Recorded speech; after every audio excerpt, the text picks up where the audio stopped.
To the Elizabeth City Council special meeting for September 23rd, 2019, and ask Councilman Virgil Willoughby if he leads us in any session. Do what with prayer.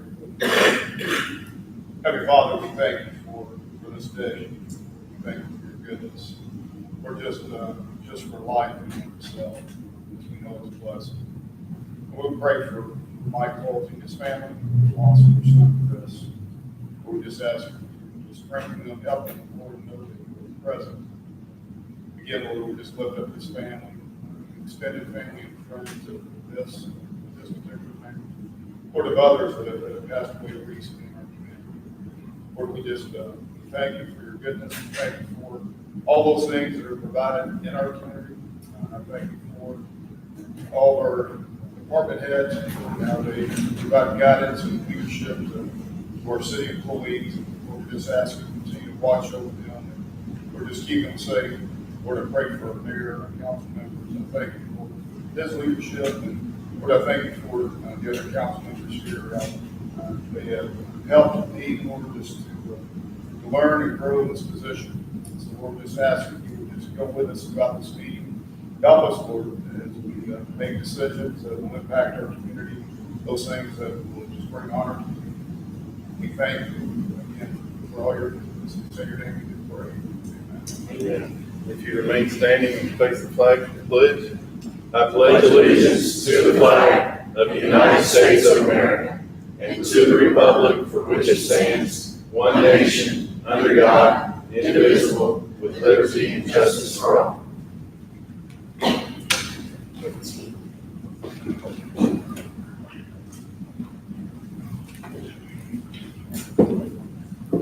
Okay, we'll start with approval of minutes from September 16th, 2019. Motion and a second, please.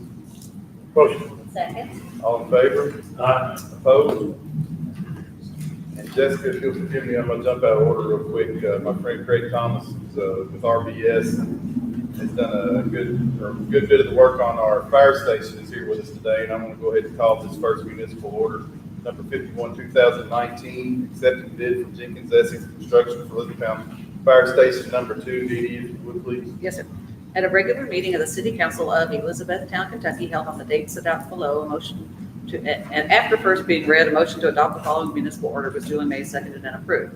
Whereas the city desires to provide facilities for the proper fire protection and safety of its citizens, and whereas the city prepared construction documents and received public bids on September 18, 2019 for the Elizabethtown Fire Station number 2, now be it ordered that the city of Elizabethtown accepts the bid from Jenkins Essex Construction for the fire station number 2 in the amount of $3,221,027. Be it further ordered that the mayor of the city and or his designate is authorized and directed to take all steps necessary to perfect this order, including but not limited to the signing of all contracts, obtaining the necessary permits, and approving change orders with no individual change order exceeding $25,000 and the aggregate amount of all change orders not to exceed $100,000. Read, adopted, and approved. This is the 23rd day of September 2019. Mr. Thomas was nice enough to come down. If y'all had any questions or wanted to ask him anything during the discussion, he's free to answer any questions. So do we have any discussion? Good. I think we're okay. Fantastic. In that case, I would ask for a first and second motion to adopt. Motion. Second. All in favor? Opposed? Thank you, Mr. Thomas. Thank you. Appreciate it. Which will jump us back to item number 4. Sorry, Jessica. Go back to the first reading of ordinance number 22, 2019, repealing and replacing a portion of the ordinance number 02, 2015, relating to the rules and regulations for the Civil Service Commission regarding the police department and the fire department. Dee's going to give us a quick summary on that. Yes, this is, Mayor, as you know, and council, it's a 16-page ordinance, and I can, summarize the longer, more technical ones. And tonight, I'm going to do that by also having our 2 chiefs kind of step in and discuss why we're making these changes. But what you need to know is, of course, as you do, that we have a Civil Service Commission. We are not changing that at all. What we are changing are the rules and regulations pertaining to our police and our fire departments, and we are separating them out. Up until now, they have had the same rules and regulations. Our departments have grown and have evolved to such an extent that now they each need, that they have some little different priorities and needs in their, and this is primarily in their hiring processes, okay, so I'm gonna have Chief Mark come up first and discuss, I wanted to give you just a real brief history of civil service, because he really kind of educated me about it, and it just makes so much more sense when you hear it from him. And his part, and then we'll go to his part, which is like chapter 3 of this matter. So if you would, Chief. Okay, sure. Thank you all again for the vote on the fire station. We really appreciate it.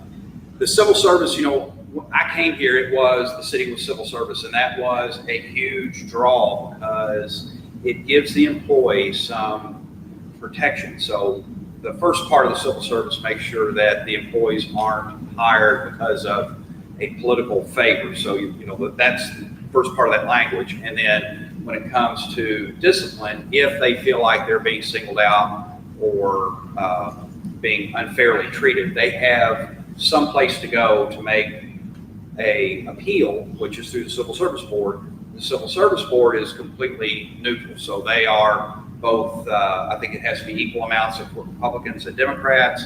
So it basically takes the political side out of it, and it gives a fresh ear to somebody that's not, looking at the tree but can see the whole forest. And it gives them some opportunity to be able to maybe get a second chance, or maybe have the Civil Service Commission decide that maybe they're not to be suspended, or maybe they're not to be completely dismissed.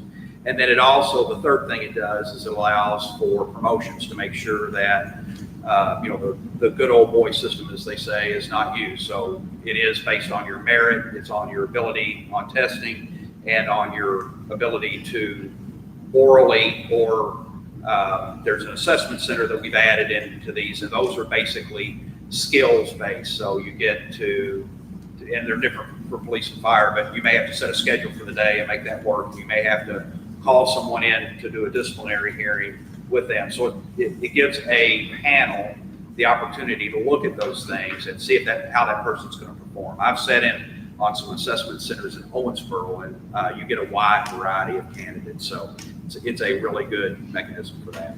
Yeah. So that's the basis for the Civil Service Commission. And just as to that point, he really likes the idea of the assessment center, and our police department is not at this time going to even mention that as a possibility, maybe sometime in the future, but, it's something else that probably maybe works better for a fire department than a police department. So. Right, and I think, we have always had to twist ourselves in a knot to make the civil service rules match both departments.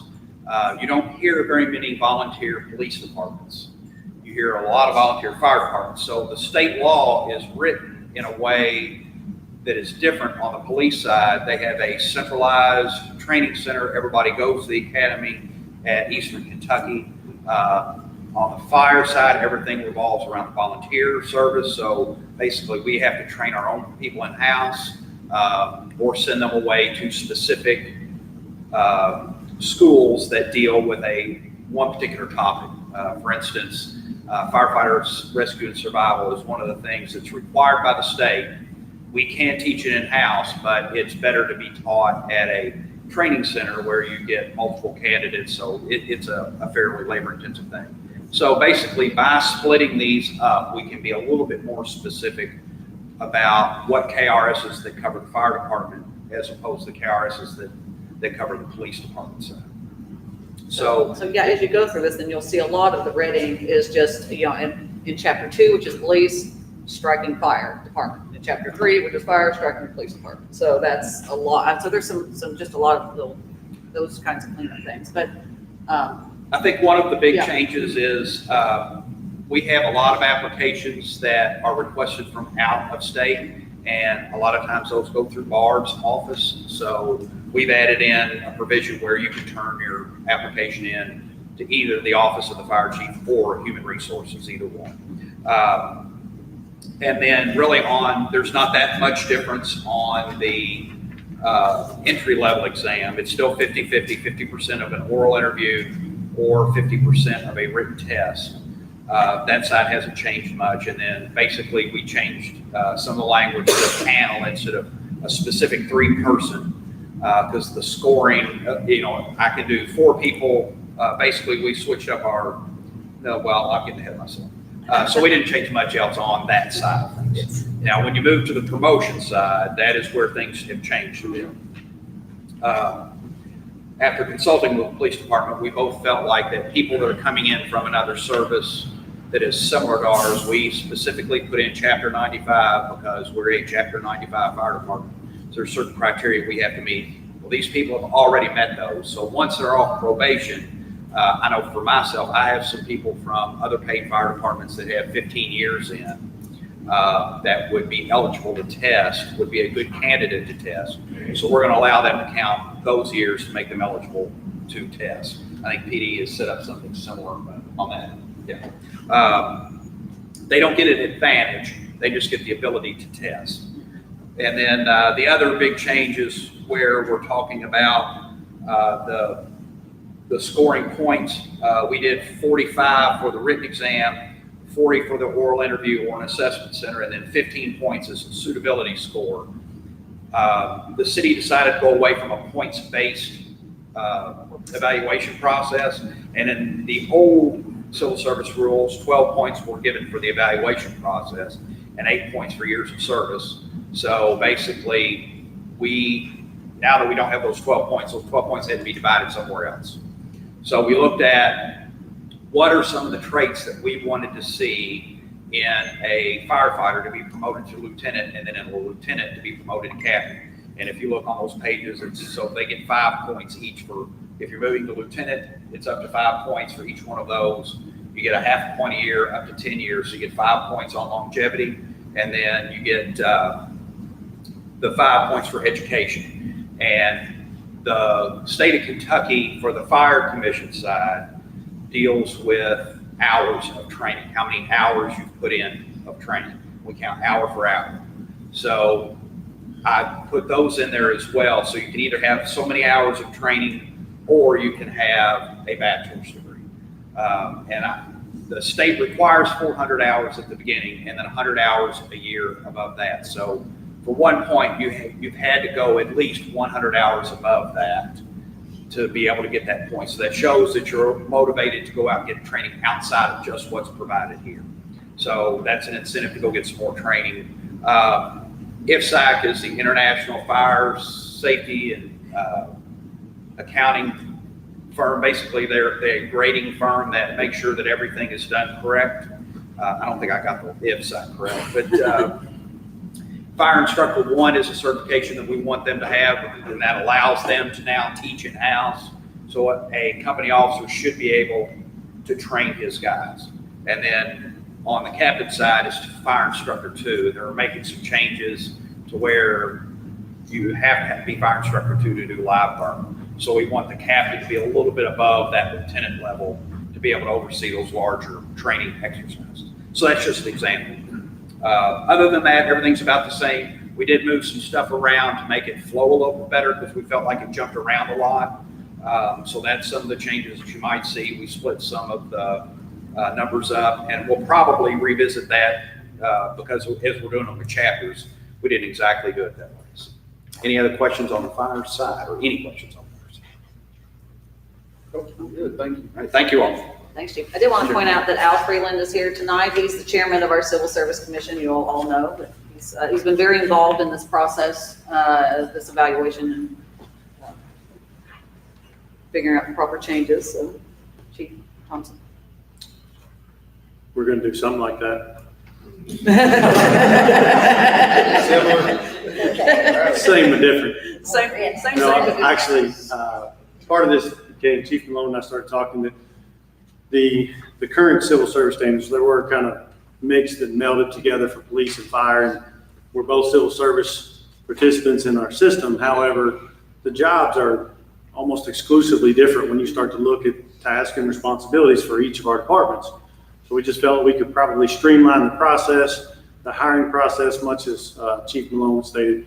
We're almost leaving alone with the exception of a few minor changes. If you're already a certified police officer, what's called POPS certified in the state of Kentucky, you can come into our department, apply, and not have to do some of the redundancies that are currently required. You don't have to take a written test. They've already taken that written test to become a POP certified officer. They have to provide by KRS their POPs files to us anyway. So we're going to have plenty of evidence that they are certified within the state of Kentucky. And we just felt that was a redundancy that we could probably stop. And that would be a little bit more enticing to those who are already current officers. So really that was the biggest switch coming in for the hiring application. We're going to stick with the test that's currently in place.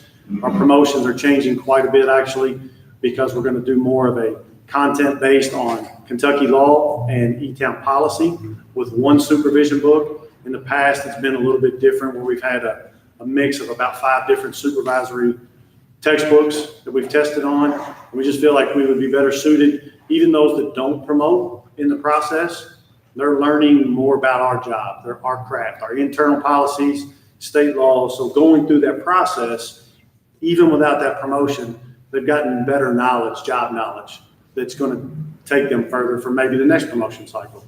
So we've just kind of streamlined that, what we feel is a better process. Our point system is a little bit different than the fire department. We're going 40, 50, and 10. Our evaluation is going to reward education, prior military service for our veterans, good conduct over the previous testing cycle. And then if any of our officers are out and they're engaging in poor driving habits, there are some spots for deductions. If you're wrecking our city cars and it's your fault for irresponsible driving, then you could lose a point. And so there are some points where they can be taken away from you in this process. There was also, much to our surprise, nothing actually documented in civil service that if you'd had some type of disciplinary action against you in the previous testing cycle, that you could go out and in theory have received a 3-day suspension for some type of unacceptable behavior, and then not lose a point in the promotion process when your counterparts were doing everything exactly as they should have been, and then there's no difference in those scores. So we've just made some things that we felt were a little bit more for equality and testing, and there are a couple spots that have been added for deductions, but it's all been gone over with our civil service board, and they approved. Everything's here in writing. We hope to have this in place if you all approve. And one reason we're kind of pushing it through, because as you know, this was to be a work session night, we call it special, so that we could call this the first reading. Next Monday would typically be a 5th Monday. We wouldn't have a meeting. Thank you all for, I know we checked to see that a quorum could be here, so we can do the second reading, because you all are getting ready to hire 5, trying to hire 5 new officers. Yes, ma'am. We have right now currently close to 90 applications. 10 of those I'm aware of would be considered lateral transfers. So that would be a quicker Really turnaround helps in that process, yeah. to put them onto the streets, because you don't have to send them to the 20-week academy. Again, we don't want to get ahead of ourselves when we're saying who we will take and not, but we do have that. And then we have 4 open promotions right now, supervisory spots, due to a resignation and promotion. Question? Thank you, Chief. Thank you. Mr. Freeland, we appreciate you more than you know, serving on that committee. It's a big Well, help. I'm doing it as We summary. appreciate both our chiefs for helping Summarizing. streamline this good bit of that. But, yeah. And again, what we're doing, just so you know, the order of it, so chapter 1, which is about civil service, is not changing at all. But we've made chapter 2, police, chapter 3, fire, and so we're repealing what we had for them before together and then enacting these specific rules that you've just heard as they apply to each department. Does that make sense? Okay, all right. And Ms. Shaw, thank you for your work on it as well. I know you all Thank worked you. very Thank hard you. on You it. know, we've worked hard on Jessica's. I've been very involved in this too, and she and I've been tied at the hip, for a couple of weeks now with this and alcohol.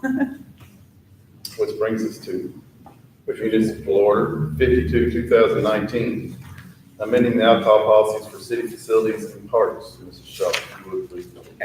At a regular meeting of the City Council of Elizabethtown, Kentucky, held on the date set out below, after first being read, a motion to adopt the following municipal order was duly made, seconded, and approved.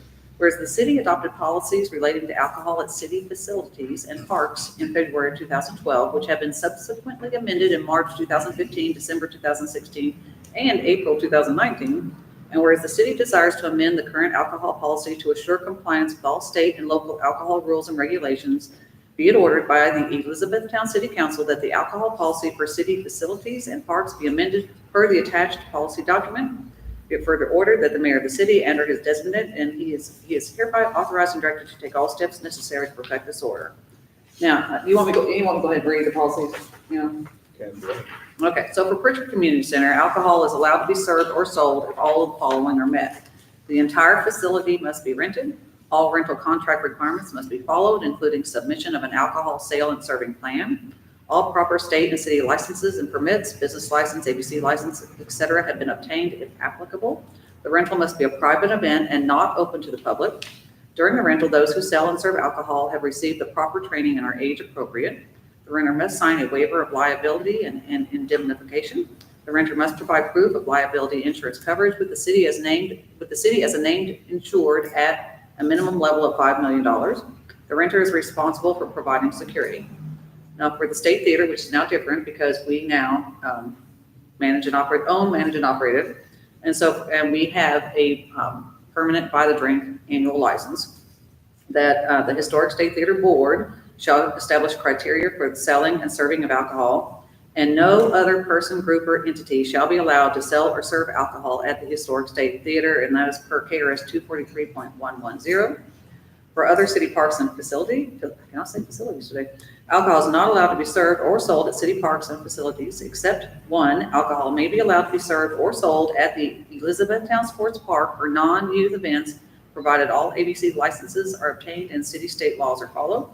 And two, alcohol may be allowed to be served or sold at Freeman Lake Park during approved city-sponsored festivals and concerts. Discussion. Just one, I just talked to Ed earlier about this, as far as the State Theater and for the sports park, we will be coming up rules or other things that apply to how they serve, from a liability standpoint, from the whole harmless, all that will be incorporated Yes. eventually. Yes, yes, yes. Very good. With that, I need a motion and a second to adopt. Everybody jumping in. Motion? Need a second. Second. All in favor? Aye. All opposed? Which brings us to municipal order number 53, 2019, amending the alcohol policies for downtown events. Mrs. Shaw. At a regular meeting of the City Council of Elizabethtown, Kentucky, held on the date set out below, after first being read, a motion to adopt the following municipal order was duly made, seconded, and approved. Whereas the City of Elizabethtown adopted a policy relating to alcohol at downtown events in May 2014, which has been subsequently amended in February 2015 and February 2016. And whereas the City of Elizabethtown desires to amend the alcohol policy for downtown events to assure compliance with all state and local alcohol rules and regulations, be it ordered by the Elizabethtown City Council that the alcohol policy at downtown events be amended, provided per the attached policy document. Be it further ordered that the mayor of the city and or his designate, and he is hereby authorized and directed to take all steps necessary to perfect this order. Read, adopted, and approved this the 23rd day of September 2019. And so this policy for downtown events is that alcohol is allowed to be purchased, served, and consumed in designated areas during downtown festivals and events if the following are met. The event must be a civic or community event. All proper state and local licenses and permits have been obtained. The entities involved must maintain liability insurance and sign a waiver of liability and indemnification. Proof that those who sell and serve alcohol have received the proper training and are age appropriate. Alcohol must be sold in non-breakable containers, disposable cups, or aluminum bottles/cans. Glass bottles are not allowed in the designated area. Proper signs clearly showing the designated area for alcohol consumption must be posted. Businesses with existing ABC licenses and temporary licensees must receive written approval from the event sponsor to utilize the designated area. The event sponsor must obtain a city special events permit. And in areas designated as kids zones, no alcohol will be allowed. So there is attached this Exhibit A, which shows the designated area. The designated area for alcohol sales and consumption for festivals and events may be restricted by the mayor, city administrator, chief of police, events program manager, and the ABC administrator. 3, the area does not include private property or business. And then businesses with existing ABC licenses can sell alcohol as allowed by their license, but alcohol cannot leave their premises. These businesses may obtain a temporary license for the event if written approval from the event sponsor is received. And that's KRS 243.260.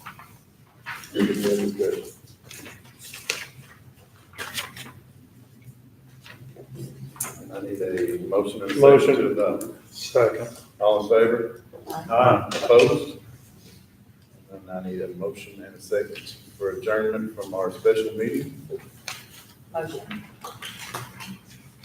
Nobody wants it in. All right, second.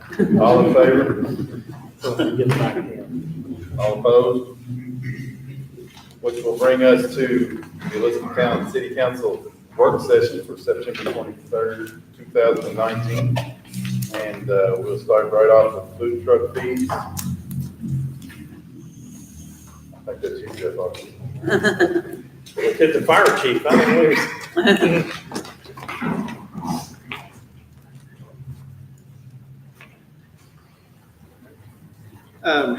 First spoke about this, I think it was about a year ago. I think it was before this current council and administration took over. We have been talking about changing the way we do food trucks. As you know, every year we get more and more food trucks that come to town. They may come for just one day, set up somewhere. You can see them all over the place. Currently, what they're required to do, like any other business, is they're required to get a business license, which we're still saying that they should do. But because they are considered a restaurant, they're required to pay the restaurant tax. We have a hard time not catching, that's not a good word, but getting them to, catching maybe a good word, but trying to get them to pay. Now, the common food trucks that we see out here, we have good communication with them and there's no problem, but there's so many of them out there. Getting them to pay the restaurant tax, or we have so many that come in with a zero return. They say, well, I don't have any sales. Well, why are you setting up if you don't have any sales? But basically what we're asking is to make a change in how we do just food trucks. When we approached it last year, we said we would like for them to pay just a one lump sum fee at the beginning of the year. We were recommending approximately $250. Depending on how you all like to do that, we could either make a portion of that restaurant tax, we could make none of the restaurant tax. We would like for someone to go for a business license.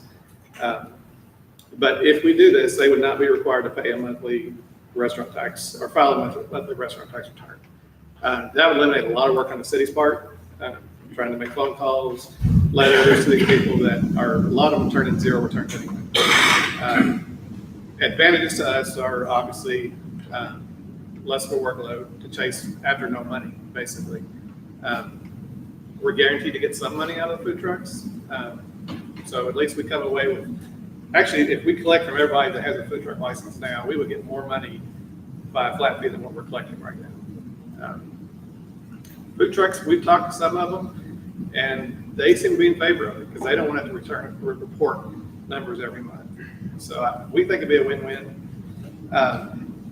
Last year, we had some discussions on this, and one of the issues was if you don't call it restaurant tax, if you just call it a fee, we may have to do an ordinance change. And Ed can maybe speak more about that. But all restaurants they're required to pay the 2% restaurant tax. So we would have to do something, either pull them out and declassify a food truck as a restaurant, or we have to break out some way to say what is a good basis for what's a 2% restaurant tax that we would turn on the tourism. So those are the things that we're trying to consider. We'd like to do it, if you all are for it, to make these changes sooner than later. So as we get going into next year's events program, like Sarah will be able to tell the food trucks, okay, what they need to do when they come into town. How do you handle that with, and that works great for those that are not in our community that come in for a special event. How do you handle the difference between those that are here set up in some of the businesses we see, they come to our special events as well, but they're more Common or yeah, routine, yeah. they're just gonna pay $252. Yeah, we would have them pay $250 as well, or whatever the fee we decide. Just to give you a ballpark, these are numbers from last year, but if we said $250 was the amount, and we said 25 of it goes towards business license, and the rest of it, if we call it a restaurant tax, we had 30 last year, 30 food trucks. Only 5 of them exceeded the $225. we have 39 active restaurant or food trucks right now, and still only roughly five are exceeding that. So, and you know, I can't go into who's who, but they're more of the common ones. So if we were to collect the 250 from everybody, even the ones that have zero return, we would probably double what we bring in currently. I'm okay with that, but I'm just still trying to figure out how to be fair to our brick and mortar restaurants that are here. I think that, you know, I've talked with some accountants. Obviously, they can't, you know, share any information, but they thought 250 was too low. Well, and we're going by what we're submitted. Yeah, and I know, and everybody tells the truth on their taxes. Exactly.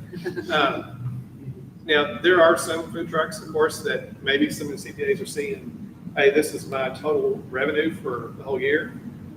Yes, it may be a lot higher than what they're reporting to us, but some of these are also going to Louisville, to Barstown, to Radcliffe, different places. So they only report to us what they do with the newspapers. And I mean, I know some of them are doing more than what the 225 would be, but we have so many that aren't paying anything. So this would get somebody from more food trucks than we're getting. And it could also you could look at some of these and they're saying, they may look at it and say, it's not worth my time and effort, or I don't want to pay that money, so I may not even set up here for one of them. We'd be willing to do this for realtors too. Have a little more discussion on that. Right. And Marty, I'm sorry, I was getting a clarification on something, but the bricks and mortar restaurants that we have now are just reporting the single number to you all too. Now they don't break out all their sales, correct? Right. Yeah, it's just their total revenue. Now they have to break out the alcohol and everything like that, but it's they're reporting their sales, and that's currently what food trucks do now. They'll report to us, and of course we know that most of them probably only report their credit card. And I'm saying we do. Most of them do a great job, but it's easier to report non-cash sales to us because there's not much tracing in that. And currently, the city ordinance exempts vendors from having to even have a business license to be at a local festival or city event too. That's in the business ordinance. Right, if they come in, we even said if they came in for one event, then we would cut the fee if they're just coming in. And if they're coming in for a city-sponsored event only, then we don't require them to have a business license. But under this model, we would make part of the business license fee. Did you check with any other communities, whether Bardstown or Louisville? Or Yeah, any other and I don't have the exact ones in front of me, but they're actually charging more for a food Okay, truck. so they're charging a flat fee too. Yeah, a lot of them are charging a Yeah, flat fee. and keep in mind that we're kind of unique in the ability to have the restaurant tax in our community for our size, because most of the other communities aren't and don't. So as Jeff pointed out, most communities have a flat fee that ranges anywhere from $250 to I've seen as high as $600 for some of them. I've even seen that some of the communities make a distinction between general operation community-wide, or if you're in their downtown area. Some communities even restrict locations. That's been, I think, recently challenged somewhat, that because there have been some efforts to protect the location and set up in relationship to a bricks and mortar building, and that's been challenged. And I don't think that's. I believe Louisville has an ordinance set up to where you cannot have a light business, a light food truck set up to a restaurant that, serves similar. Within, I don't know if it's like 100 yards, but they would even go as far as say if you have a sandwich shop and a burger food truck comes in, now you both have a bun, so that's considered light. So that's pretty strict. And we don't have anything like that here. But to get back to your question, you want to be fair to the restaurants. We do too, but we think now that a lot of the food trucks aren't paying anything. So this kind of makes them pay And in a lot of cases, all but 5 of them, more than what they're paying now. But it wouldn't be deemed a restaurant tax, it would just be something that goes. That would be, into- yeah, your own decision. Because right now, they are considered a restaurant, and I by think- law, they're required to pay the tax. The research that we've done, I think that's a cleaner way to handle it, Cindy, that we label them as a mobile vendor and place a fee that way. But still the ones like I Harvest. don't know that I'm on that one. I mean, I understand the simplification, but in real time, real reality, what are they doing? They're selling food, ready to eat. Kind of takes away from the brick and mortar to me, without having it as a tax. I know it's, like I said, it takes a simplification, but it's still, they need to be paying some kind of a percentage or lower something, or it's got to be something that. Yeah, even when it's hard for our staff to track them down, these, and get this information from them. We're spending a lot of, it's my understanding, our staff's spending a lot of time. For less money. Yeah. Jeff, did I hear you say correctly that we waive the fee for city sponsored events? Or No, they're not required to get if they come in just for a city-sponsored event, I believe they're required to get a business license. They don't get a business license for city events. They pay a fee to the event, like a vendor fee, but if they're just coming for that one event, they don't have to get a business license. If we can't collect now, what's the proposed way of collecting this $250? Well, if they don't come in to pay the $250, if we went this route, then if they were to set up somewhere, then we could shut them down. Okay, so they've got to pay $250, plus they got to pay, if it's a city event, and Sarah's got it booked in, they got to pay us $250 plus whatever the fee is to be a vendor fee too. Yeah, if that's the way the event is set up. Okay. Versus the way it is now, is they have to pay that vendor setup fee, plus a $25 business license fee, plus pay us the restaurant tax. But they're not doing that, so. Right. Ms. Deb, did you have something you want to say? I do, thank you before I explain. Okay.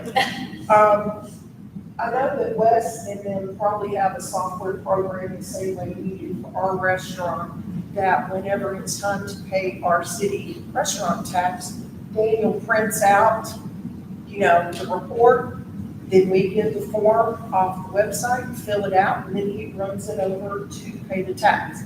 So we do that every month by the 20th, hopefully sometimes the 21st, but it gets done. And I know for a fact that a couple of these food trucks that are going out there, they're not paying, and they're not going to because they're not monitored. They don't have the software we have. They don't have somebody standing over their shoulder. So my thing is, if they're not paying it, why are they getting invited back? Because Very I good promise point. you, if I didn't pay mine, We would let you, yeah, Yeah, and that's, you're it's, right, that's it. you know what I'm saying? Yeah. and the food Because trucks we're the are, ones, Right. and Jeff, please understand, I'm not trying to be argumentative. no, you're right. I'm just saying, we pay the mortgage and we do this and the city tax and the county tax and all these damn taxes. But, we pay what we're supposed to pay. Right. But then when you've got a certain food truck sitting next to my lot, shouldn't be there in the first place, which is an ongoing argument, who is making $3,500 a day. But he's telling you he didn't make any money. Right, and they report zero notice. Yeah. We have a problem. And they continue to be back downtown for events. He was there this past week when we had the Rocktoberfest. Yeah. So Cash sales are hard to monitor. why is that being allowed? If you don't pay it, you can't be here. And it's that simple. I don't think it's that they're not paying, it's that we don't feel like they're reporting their cash sales, so they're not paying as They're much as not. we think that they should. Of So, course they're not. so that's a very Like difficult Marty thing to said, who monitor. tells the Yeah. truth on their taxes? Yeah. Right, so, and so that's why we're saying, So, if we look at what they're paying now versus what we could based on this new format, yeah, they would actually be paying more. Not, there's a few that would be paying less. But we've also looked at it, we've asked that if you have a brick and mortar restaurant and a food truck, that is different than just a standalone food truck. we would want the brick and mortar with the food truck.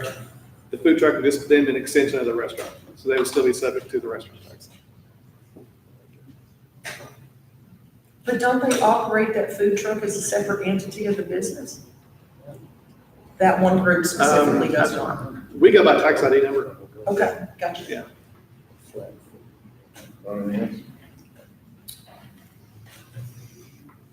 I mean, whether we use these numbers or we mold it, we just want to get that in front of you to see if it's even something that it's even worth entertaining to move forward with it. We'll craft some wording and present it to you, and you all see what you like or don't like.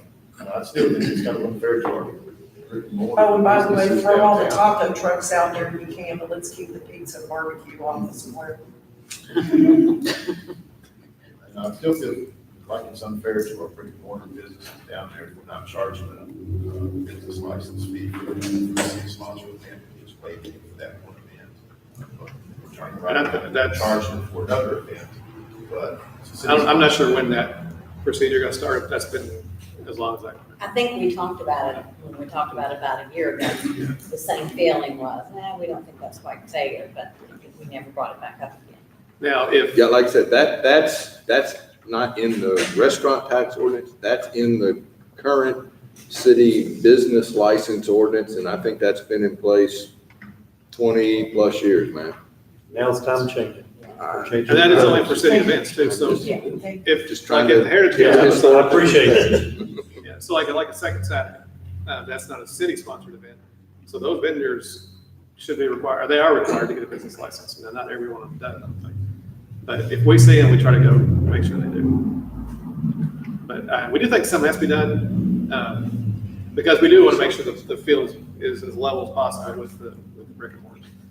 Because they're here every day, and it shouldn't be fair that somebody just comes in for, As we one roll day. downtown, we wanna make sure that we're fair. yeah, to kind of hit and those run and they that are make down money. there, that are doing it day to day.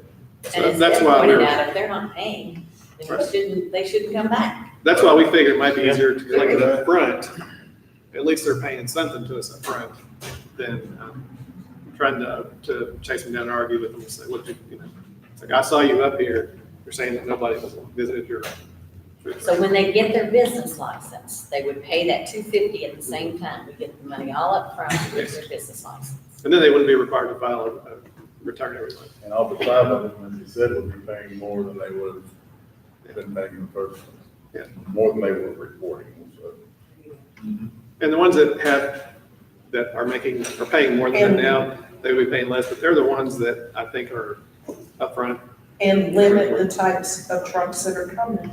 Because once we get our other big burger place that's coming, or we get a sandwich shop open, and like right now, we are opening up the pastry shop next door, for grab and go stuff like that. We don't need other trucks like that on the square. We need them to visit our places that we have put all this work into.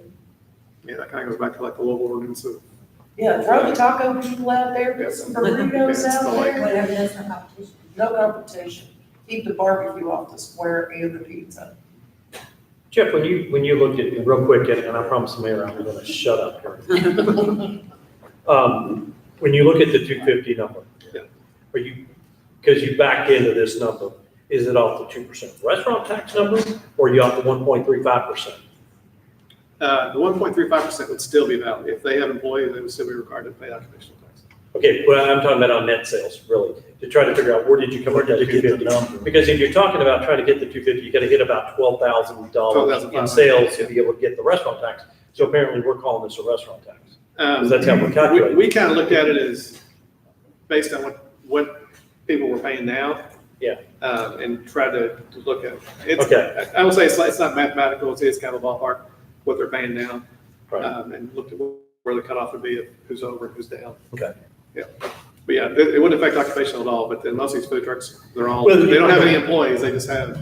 Because then, Family. we again, one more comment, I'm done on this one. The 1.35% then is a net Yeah. profit, so you gotta take all that out. So Yeah, and you're we were talking about still you have to have a proposing that- tremendous amount of sales, which they probably are not doing in two city events here. Right. even though those are big events, so probably not. Yeah, we were still saying But that. the net profits restaurant would- tax, you would. Yeah, it's only affects the restaurant tax. We're still proposing that they still would pay net profits. But in most of these cases, the $25, you deduct that off. Right. whatsoever. Correct. So they would probably not owe anything on net profits anyway. You know, a lot of these trucks are just coming in for those 2 events. You don't see them again for the rest of the year, as opposed to probably the 5 that we all know who they are, that are going out and around town and selling. So, you know, we're doing better on all of them but 5, so. But you do see more and more of them pop up. Yeah. We do.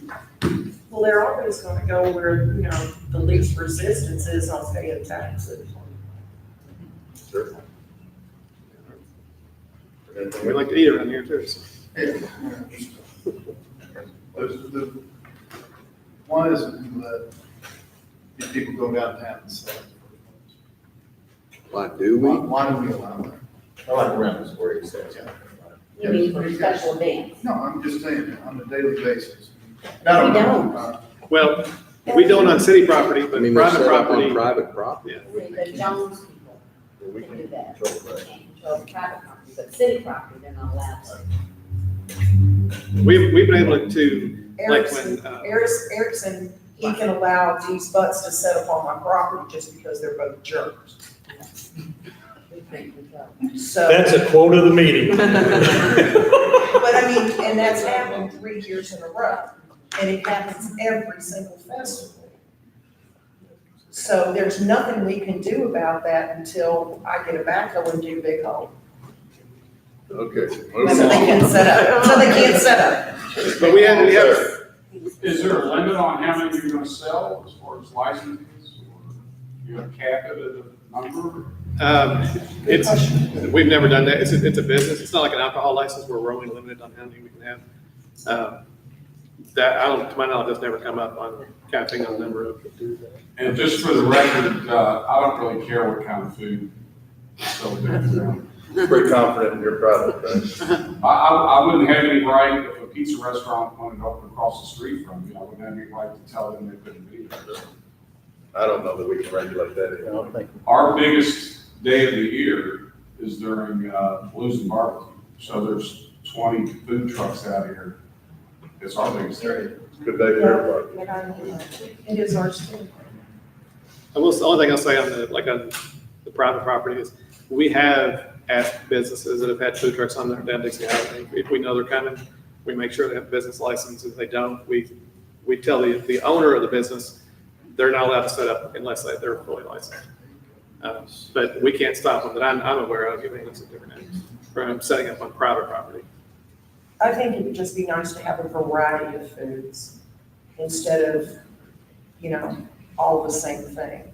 I think it's, you know, except for Blues Barbecue, I mean, that's what it is. That's obvious. But I'm talking about Polish sausage at one and chicken at another one and tacos and stuff like that, instead of having 4 burger trucks. You know, that just hurts the individual trucks as well. So. Thank you, Jeff. So next we will go to amending the alcohol ordinance. Yes, or Ed, or? I think Jessica's gonna start us off. Get all the way to the side of the room.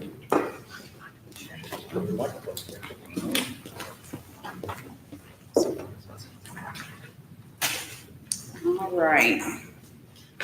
So in going through the ordinance, we just wanted to clean it up a little bit and then make some changes, obviously. But the first thing I wanted to point out is on the license fees. We have not raised those. They continue to stay the same. Next thing I wanted to point out is under the application and license. And this is state law. They've changed it. You can look it up, KRS 335B.020 through 335B.070. They no longer require a background check.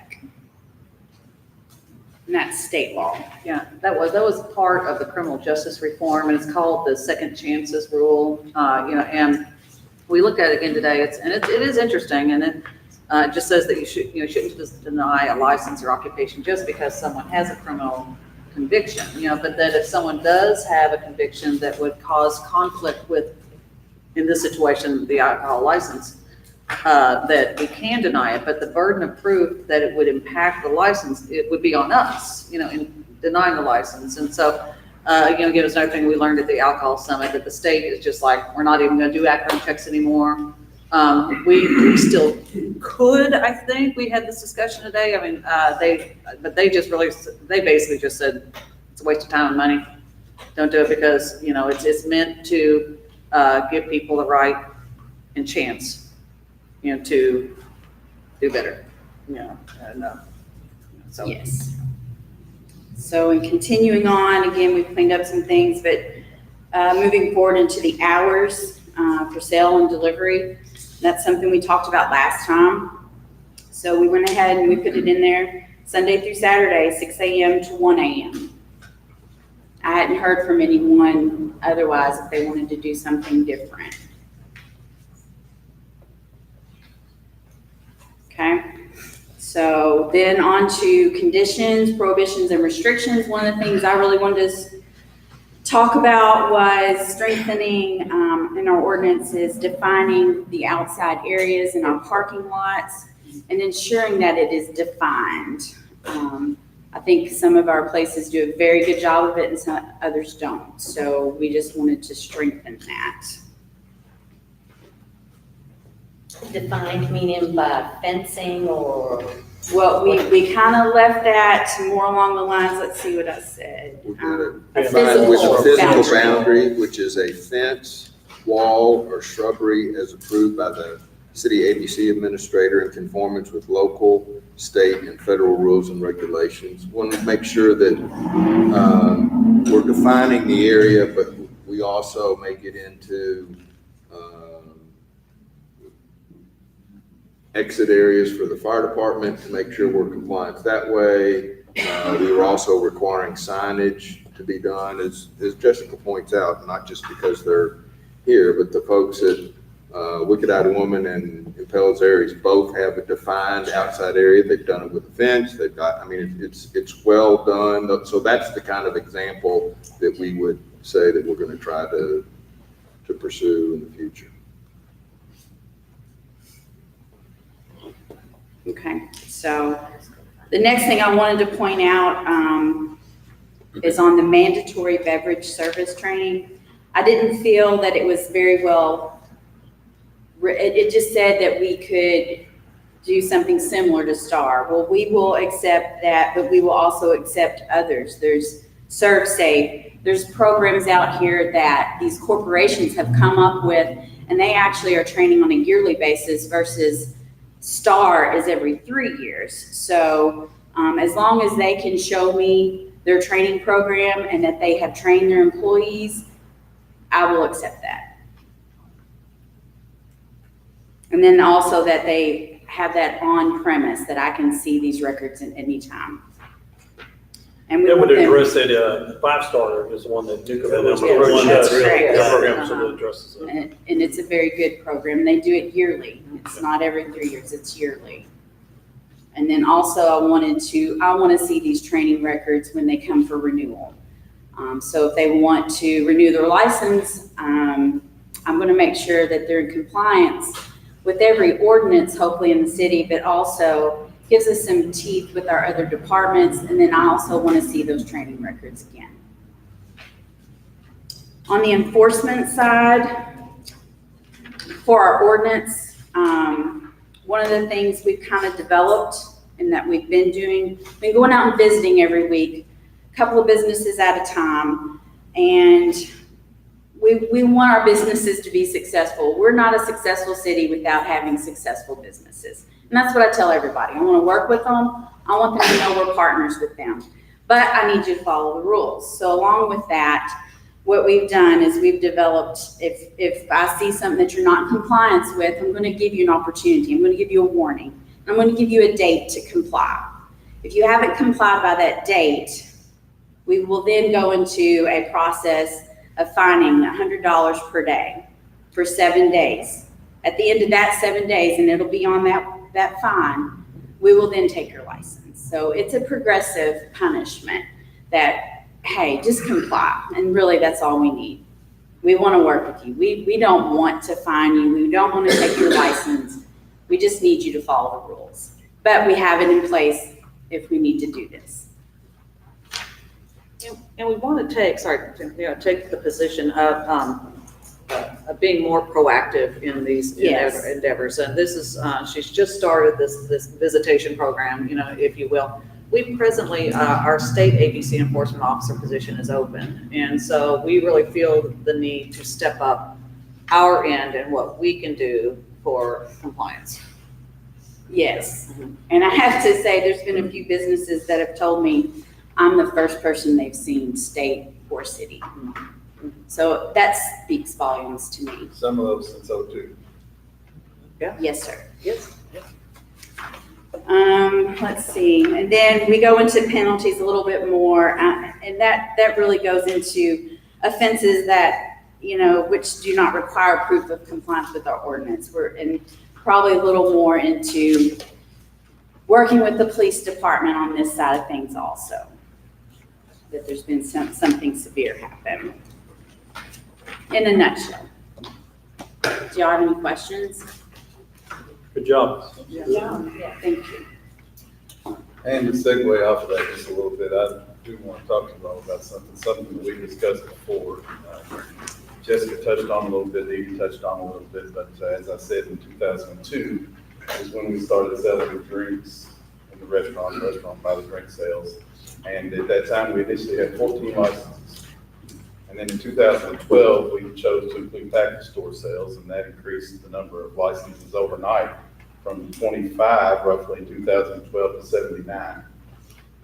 The council decreased the regulatory tax fee from 5% to 4% in 2014, and since then we've had an 18% increase in required licenses, putting us well over 100, and those numbers don't even include your temporary or your transitional licenses.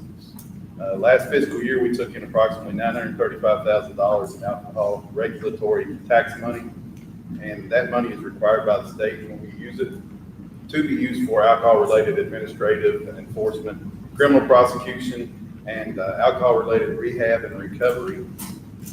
In our current budget cycle, we've given both the county attorney and the Commonwealth attorney offices $40,000 apiece to help with alcohol-related prosecutions and administrative needs. Both of them asked last budget cycle for $50,000. We're only able to give them 40 because they have administrative fees that they have to cover because of alcohol-related crimes as well as their prosecutions. We also provided needed funding to the Serenity Club for alcohol-related rehab and recovery efforts.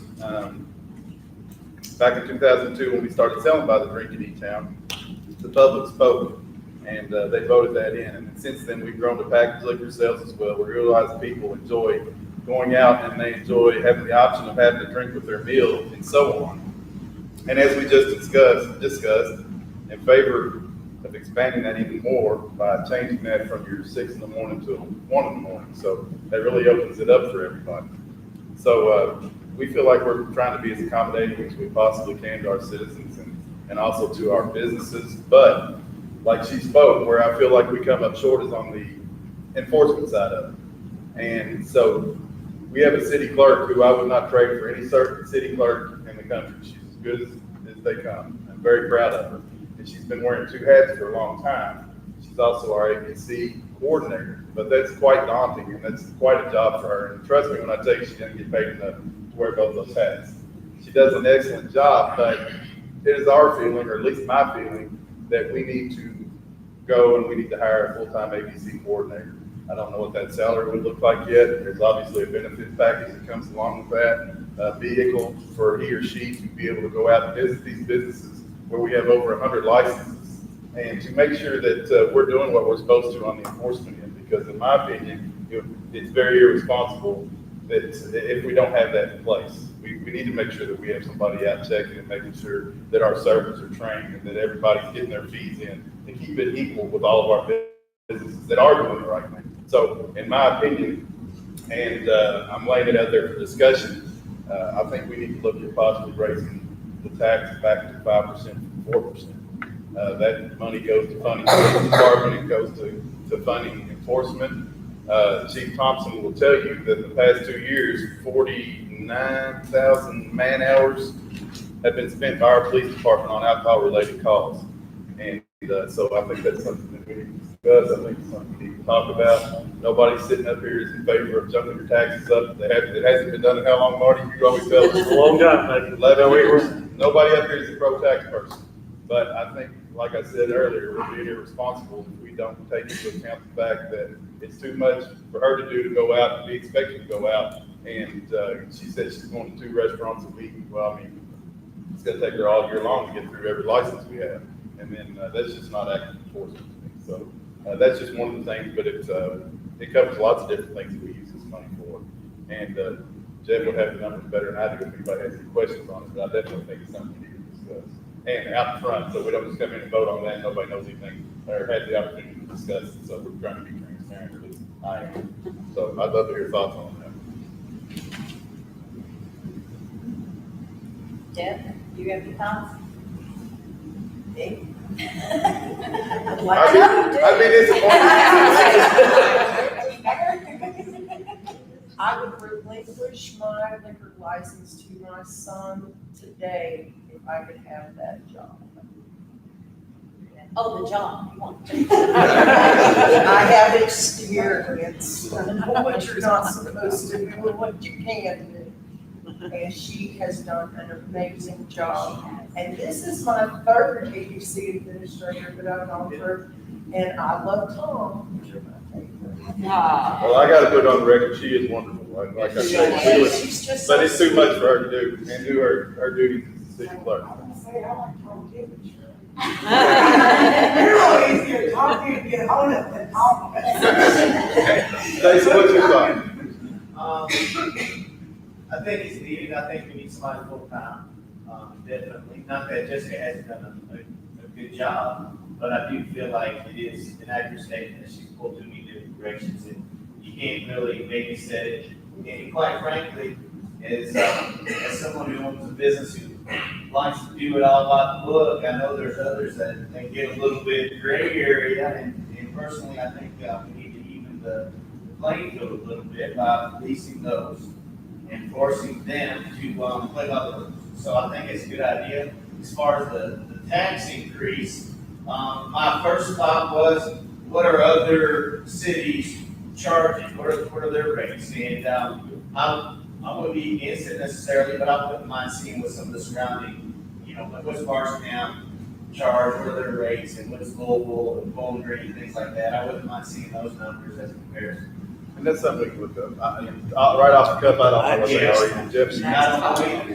That's, I mean, Stacy, the maximum rate is 5% that you can charge. Those communities that are allowed to charge that fee, most of them are at the 5%. Right. And personally, I don't think anybody's gonna say, you know what, I'm gonna go to Bardstown and say 1%, if that's the case, if they work for it. So I don't think it's gonna be that big of an issue. I like the idea of generating some additional funds to support.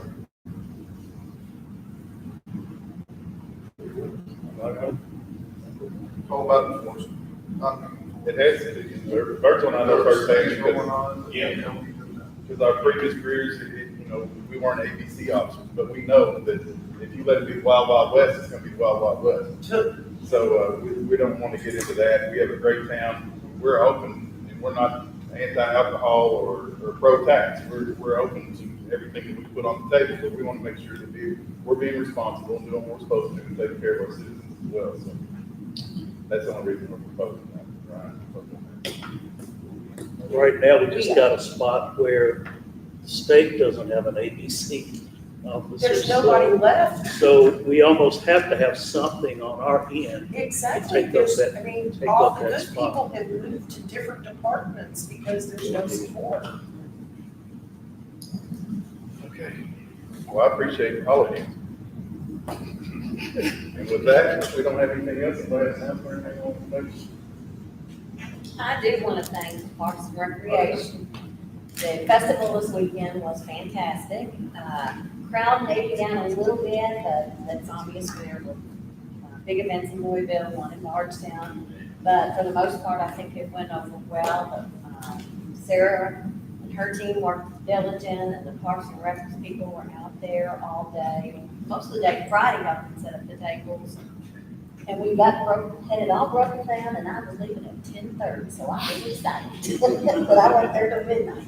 And special thanks to Councilor Walker, who did an excellent job out there, along with Lisa French and many other volunteers. It's much appreciated.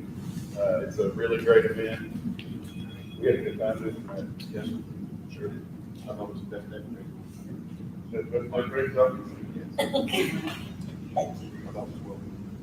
Okay, with that, we'll adjourn. I appreciate everyone. Thank you.